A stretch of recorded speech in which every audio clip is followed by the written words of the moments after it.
berhasiat sebagai mahabbah. Mahabbah itu masalah cinta, ketertarikan, kesenangan, disukai orang, itu mahabbah.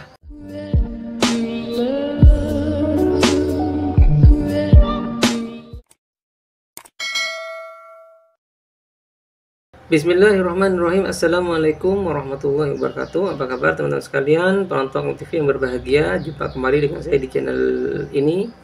Nah, kali ini saya ingin men-share kembali seputar masalah batu akik, mitos-mitos batu akik. Yang namanya mitos itu bisa dipercaya, bisa juga tidak. Yang namanya mitos itu bisa saja benar terjadi atau terbukti mitosnya, tapi bisa juga tidak terbukti. Namanya juga mitos, abu-abu, antara iya dan tidak, antara benar dan salah. Nah, mitos batu akik sendiri itu sudah menjadi salah satu kepercayaan atau menjadi sebuah lokal budaya, wisdom lokal di Indonesia. Karena bagaimanapun batu akik ini menjadi tradisi atau budaya masyarakat Indonesia sudah sejak zaman lampau, dari zaman kerajaan-kerajaan. Banyak orang di Nusantara itu sudah menggunakan batu akik sebagai hiasan yang pertama, yang kedua untuk meningkatkan kepercayaan diri, dan yang ketiga karena memang ada mistisnya. Dan biasanya batu akik itu digunakan oleh para bangsawan, golongan raja-raja, atau orang-orang yang dikatakan sakti mandraguna di zaman lampau. Dan saat ini batu akik masih tetap menjadi warisan leluhur yang tetap dilestarikan dan tetap menjadi kesenangan bagi para penghobi batu akik. Nah, teman-teman sekalian, pada video sebelumnya saya sudah pernah membahas tentang mitos batu akik Rafflesia, mitos batu akik Ati Ayam, dan mitos batu akik Sulaiman Madu. Nah, sekarang mitos batu akik yang akan saya bahas di video ini itu adalah batu akik biosolar atau giok solar atau giok Aceh. Nah, batu akik ini dinamakan biosolar karena memang warnanya itu mirip dengan solar, dengan BBM, minyak solar yang subsidi itu. Jadi ada kekuning-kuningannya, dan juga termasuk tipe batu yang tembus ketika di center atau ketika ada cahaya, itu termasuk batu yang tembus. Nah, lalu apa keistimewaan dari batu solar ini? Nah, berikut adalah mitos-mitos yang dipercaya merupakan manfaat dari batu akik biosolar apabila dipakai oleh si pemakai. Apa sajakah itu? Berikut adalah penjelasannya. Yang pertama, berhasiat sebagai mahabbah. Mahabbah itu masalah cinta, ketertarikan, kesenangan, disukai orang, itu mahabbah. Nah, batu akik biosolar dipercaya memiliki khasiat atau manfaat dapat memikat lawan jenis, yang artinya jika ini dipakai, ini akan berfungsi sebagai mahabbah bagi orang lain. Orang lain akan menjadi memiliki ketertarikan kepada kita, akan menghormati kita, akan menyukai kita. Bahkan untuk lawan jenis itu bisa saja akan menyukai dalam konteks cinta kepada pemakainya. Tentu saja ini walaupun tidak berhodam, walaupun tidak memiliki kekuatan magis, tetapi manfaat alamiah dari batu biosolar memang demikian. Salah satunya sebagai mahabbah. Untuk itu, bagi teman-teman sekalian yang ingin meningkatkan rasa percaya diri, yang ingin selalu dihormati orang, yang ingin lebih pede ketika berhadapan dengan banyak orang, maka bisa memakai cincin ini, biosolar. Kemudian yang kedua, rezeki. Ya, manfaat lain dari cincin biosolar, batu akik biosolar ini dipercaya dapat menarik rezeki. Nah, tentu saja persoalan rezeki ini kita kembalikan lagi kepada Allah Subhanahu wa taala. Sebagai umat Islam, kita tidak boleh hanya bergantung kepada batu karena itu termasuk perbuatan syirik.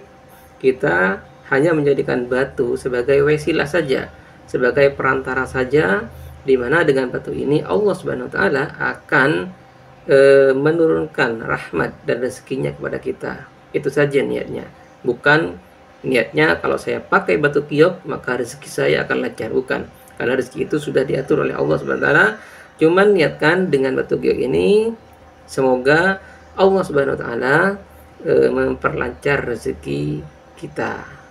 Jadi jangan salah dalam memakai batu akik sebagai cincin, jangan sampai salah niat, karena sedikit saja kita salah niat itu akan tergelincir kepada kemusyrikan. Nauzubillah. Nah, jadi teman-teman sekalian, bagi Anda yang saat ini punya musuh, punya lawan politik, lawan bisnis, atau musuh personal, musuh di kenyataan, musuh konflik, pertengkaran dan sebagainya, intinya lawan. Nah, itu bisa menggunakan batu akik biosolar, karena dengan batu akik ini dipercaya manfaat yang ketiga itu adalah disegani. Anda akan disegani. Setidaknya lawan Anda tidak akan berani menyerang Anda karena dia akan merasa segan kepada Anda. Ini efek alamiah atau manfaat alamiah dari batu akik biosolar. Apalagi bagi Anda yang sedang punya usaha, misalnya punya saingan bisnis atau lawan politik, mungkin menggunakan batu ini dapat meningkatkan kepercayaan diri Anda untuk bisa bersanding, berkontestasi, atau bersaing dengan lawan-lawan Anda tersebut. Jadi sekali lagi, jadikan jika memang Anda punya keinginan untuk memakai batu akik giok solar ini, jadikan batu ini hanya sebagai perantara saja, sebagai wasilah dari Allah SWT, dan untuk meningkatkan kepercayaan diri Anda, bukan bergantung kepada batunya ya, ingat itu. Nah, itulah teman-teman sekalian 3 manfaat batu akik biosolar. Dan tentu saja manfaat-manfaat tadi itu sudah ada yang membuktikan dan juga belum ada yang membuktikan. Pada intinya, karena ini sifatnya mitos, bisa saja benar terjadi dan bisa juga tidak terjadi. Nah, bijak-bijaklah dalam menyikapi hal ini. Sekali lagi saya ingatkan, batu itu memang mengandung aura. Batu itu memang mengandung kekuatan magis. Batu itu secara alamiah memang memiliki manfaat yang bisa kita rasakan. Tetapi bukan berarti dengan memakai batu kita termasuk orang yang musyrik, orang yang syirik. Tetapi itu semua kita kembalikan kepada niat kita. Kalau niat kita benar dalam memakai batu akik, maka insya Allah kita akan terbebas dari syirik. Tapi kalau niat kita salah, maka kita akan tergelincir kepada kesyirikan. Misalnya, percaya bahwa dengan memakai batu akik biosolar Anda akan disukai oleh lawan jenis Anda, atau percaya dengan memakai batu ini rezeki Anda akan tiba-tiba lancar, atau Anda akan dihormati oleh musuh Anda. Nah, percaya kepada batu itu yang tidak boleh. Tetapi jika Anda menggunakan batu ini dengan niat semoga Allah Subhanahu wa taala menjadikan batu ini wasilah untuk meningkatkan kepercayaan diri kita sehingga kita dapat memperoleh semua manfaat tadi, maka menurut saya itu tidak masalah. Karena itu sekali lagi hati-hati dengan niat. Innamal a'malu bin niat. Jadi semua perbuatan itu dinilai tergantung niatnya. Waspadalah. Demikian yang bisa saya share tentang batu akik pada video kali ini. Semoga menambah wawasan Anda sekalian, terutama Anda yang selama ini hobi mengumpulkan batu akik dan telah memiliki banyak koleksi batu akik. Maka batu akik biosolar patut dan layak untuk menjadi koleksi Anda yang selanjutnya. Kurang lebihnya mohon maaf. Wallahul muwaffiq ila aqwamit thoriq. Wassalamualaikum warahmatullahi wabarakatuh.